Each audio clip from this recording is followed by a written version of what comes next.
Depending on who you ask, it is the eve of freedom or the eve of terror. Just hours from now, thousands upon thousands will gather in the streets for the nationwide No Kings protests. Organizers say that they're speaking out against Donald Trump and his abuse of power. Republicans are framing it quite differently. We're going to bring together the Marxists, the socialists, the Antifa advocates, the anarchists, and the pro-Hamas wing of the far-left Democrat Party. That is the modern Democratic Party. That's where they've gone. And the Hate America rally is the common theme among all those groups. Now, these protests come at an interesting time.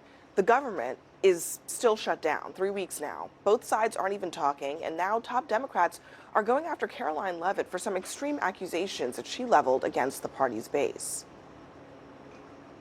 The Democrat Party's main constituency are made up of Hamas terrorists, illegal aliens, and violent criminals. That is who the Democrat Party is catering to. They don't stand for anything except for catering to their far-left base, which, as I said, includes anti-Semites, includes Hamas terrorists, illegal aliens, and violent criminals who they want to let off freely to roam in American streets. Caroline Leavitt is a complete and total disgrace. She continues to embarrass herself. It gets worse every time she opens her mouth. She's lying about something. And of course she's lying about the patriotic Americans who are going to exercise their First Amendment rights to petition the government and express themselves and gather in a peaceful assembly. Now, Ashley, I don't know why Republicans are so exercised about this protest tomorrow compared to the last time that it was happening. But could it be the sense that there is more momentum this time around than there was the last time? I mean, what's your sense of how much energy there is and how many people we might see tomorrow? I think there's going to be a million of Americans and people protesting tomorrow to protect our democracy.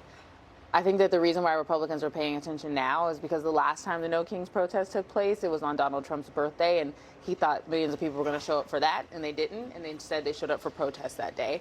And so now he's like, maybe I'm not as popular as I think. But for Republicans, what I would argue is that you should want millions of people to go out into the streets. You should want millions of people to be able to peacefully protest, because that is the perfect counterpoint you can say to me when I say I think our democracy is under attack with authoritarian regimes. What you shouldn't do is call us Marxists or socialists, or you can be whatever you want in America. That's the beauty of a democracy. And I swear, I really do. I thought a couple weeks ago we said we were going to take the temperature down. Protesting peacefully in the street is taking the temperature down. Calling people Hamas sympathizers, socialists, all the other terrible things they've said, that is not what that does. Yeah, whatever happened to that, Lance? Who are the sponsors the idea, whatever happened to the fact that literally just a few weeks ago, the idea was, let's take the temperature down. Let's not call each other these things that make this seem like some kind of existential struggle. What happened to that? Who are the sponsors of this event tomorrow? Let's say Indivisible. The leading defund the police organization in this country.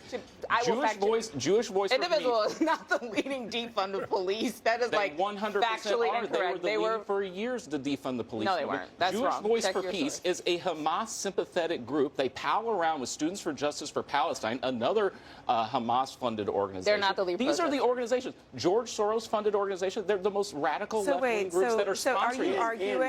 Are you arguing that those organizations are single-handedly going to bring millions of people in the streets? We're talking 2,500 different plans and events for protests. I mean, is that the argument here? And the second part of the argument, my question to you is, are you arguing that if groups are funding protests that they shouldn't be allowed to happen? Anybody can go protest. No, absolutely not. Anybody can go protest what they want. But you played clips of members of Congress talking about this event. I think it is worth noting who is sponsoring this event. Defund the police type people, Hamas sympathizers. That's what these groups stand for. And not to mention the Communist Party it's on the poster here in New York City. Thank you. I mean, you've got boomer cranks. They've been protesting every day. Cranky commies, Antifa people. I mean, what they're saying is true. A lot of the people with these sympathies are going to be at these events. I'm sure there'll be some peaceful protesters there. I hope there's no violence. But given what we've seen in cities around America, it is highly likely we're going to see violent elements. I would like to say that I want to get to the press secretary's comments about the base of the party. I've voted in every Democratic primary since I was old enough to vote. I'm considered the base of the party. I was a union member. I grew up in a trailer house in East Texas. I went home last weekend, and I took my wife home to East Texas, and I went to a Baptist church where I was saved and baptized. I'm the base of the party. I went to a high school football game where I was an all-state football player. I'm the base of the party. And then I went by the factory that had been shut down because my job was moved overseas. I'm the base of the Democratic Party, not these other folks. Andy Kim, the senator, compared Speaker Johnson's comments about these protests to what was said about the March on Washington of 1963 by George Wallace. He said, segregationist George Wallace said about the March on Washington, I do think the march under the leadership of men who are in the Communist Party and have been is not good for the country. Citizens being used by communists to disrupt and destroy internal peace. That's the comparison that he's making. Well, look, I mean, if Democrats want to embrace having the Communist Party here in New York City sponsor this rally, you know, be my guest, respectfully, and I hear what you're saying, but where is the energy in the Democratic Party? You see energy around protecting illegal populations. You see it every day. Energy around criminals, violent criminals. I mean, Democratic officials all over this country have worked very hard to let violent criminals out on the streets. Where is the lie in what is being said by Caroline Leavitt? This is where the energy is on the left. The energy, violent, illegal aliens, violent criminals. That's the energy. That's what you see. The energy is behind protecting people's rights. It's behind not having citizens citizens, Americans. What about illegal aliens being rounded up by ICE? Many Democrats have said we got the immigration issue wrong and we need to fix it. Perhaps maybe in Congress, but we know that won't happen because they aren't even working right now. But people are protesting Americans being zip-tied, being detained without having their rights protected. I'm not saying that is not that is not the Democratic Party saying that let all illegal people or criminals run free. That is not what the Democratic Party is saying. Those are the policies? Those are your. No, they are not. I mean, you have prosecutors and judges all over this country that have let violent criminal after violent criminal out on the streets, and then what do? They commit other violent crimes in city after city after city. What does that have to do with people exercising their rights to protest? I really want to understand. I mean, there are going to be millions of people probably out on the streets all over the country. And many of those people are, you know, your neighbors, perhaps some of your friends. They're regular Americans that have constitutional rights, that have voting rights like everybody else. Why is it that there is this idea that guilt by association should be applied to them when they just want to go out and protest against a political administration that they disagree with? I have no problem with people protesting peacefully. They have every right to do that. I do think it's legitimate. Why demonize them? Because I think it's a legitimate political debate about what they're protesting for. I mean, look, listen, if every time, I mean, and this does happen on the right, on the left to some extent. So, conservatives get mad when Democrats say, oh, you guys are palling around with white supremacists and racists and so on and so forth. Charlottesville, a great example. Or the group chat. Yeah, the group chat. This week. January 6th, all of that. Everybody painted with the same brush, and you all were opposed and upset about that.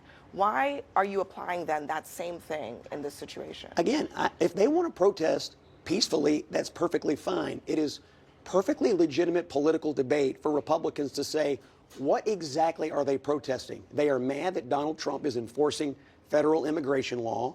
They are mad that he is lawfully exercising the powers of the presidency. And they are fighting for policies that Republicans fundamentally believe are bad I for do the think country. they disagree with all of the things that It's a you legit just debate. said. They disagree. You characterize those things as lawful, and they disagree, and they're expressing their disagreement. But I want to play this from Amy Coney Barrett, the Supreme Court Justice. She's spoken with a New York Times columnist about some of these concerns about President Trump's use of his presidential power. Her answer on the Supreme Court's role in all of this, you might find surprising. Where it's very easy to imagine from either the left or the right, some present or future president deciding to test the court, Andrew Jackson style, saying, interesting ruling, Justice Barrett, good luck enforcing it. If a president defied the Supreme Court, what would you do? Well, as you say, the court lacks the power of the purse. We lack the power of the sword. And so we interpret the Constitution, we draw in precedents, we have these questions of structure, and, we make the most with the tools that we have. I watched that today when we sent it around, and I had not seen it previously. And it's funny that we picked this piece because it was the part that stuck out to me the most, and it kind of shook me. She was like, we ain't in charge of the money. We ain't in charge of having a sword. She used the word sword, and then she was like, I don't know what they could be doing because we just do the Constitution. That's what we do, and kind of just pivoted. And I was like, oh, my God.